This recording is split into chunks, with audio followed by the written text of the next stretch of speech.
Hi friends, అందరూ ఎలా ఉన్నారండి? ఇదైతే వాడపల్లిలో ఇంకో వీడియో అండి. ఫస్ట్ వీడియో నిన్న అయిపోయింది కదా, సెకండ్ వీడియో అన్నమాట.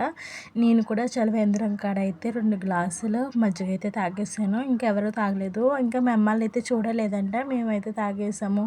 ఇక్కడ లడ్డూలు చేస్తున్నారండి. వాసనకి టెంప్టింగ్ అయిపోతుంది. చాలా అంటే చాలా బాగుందన్నమాట. ఇంకా భోజనానికి అయితే వెళ్ళిపోయామండి. ఇక్కడ బెండకాయ టమాటా కర్రీ వండి, ఇంకా టమాటా పచ్చడి చేశారు, ఇంకా సాంబార్ అండి, మజ్జిగ కూడా ఉందన్నమాట.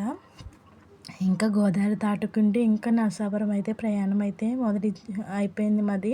నరసాపురం వెళ్ళాకైతే ఇంకా మధ్యాహ్నం చాలా ఉడుకులు ప్రయాణం చేసాం కదండి. అలాగే నరేష్ ఫ్రూట్ జ్యూస్కి అయితే వెళ్ళి అక్కడి నుంచి మా శృతికి అయితే చాక్లెట్ మిల్క్ షేకు, మా చిన్నవాడికైతే స్ట్రాబెర్రీ మిల్క్ షేక్, మేమైతే బాదం గిరి తీసుకున్నాం. మా చెల్లి, నేను, మా అమ్మ, మా పిల్లలకైతే మిల్క్ షేక్, ఒక్కో మిల్క్ షేక్ వచ్చి 90 రూపాయలండి.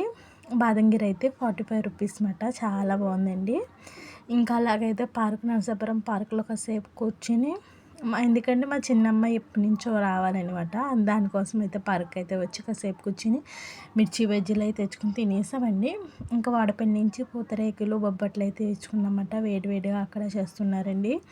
పూతరేకులు అయితే ముందే స్టోర్ చేశారు, కానీ బొబ్బట్లు అయితే వేడివేడిగా కాల్చి ఇచ్చారు. టేస్ట్ అయితే బాగున్నాయండి. నా వీడియో నచ్చితే లైక్ చేయండి, ప్లీజ్ సబ్స్క్రైబ్ చేసుకోండి.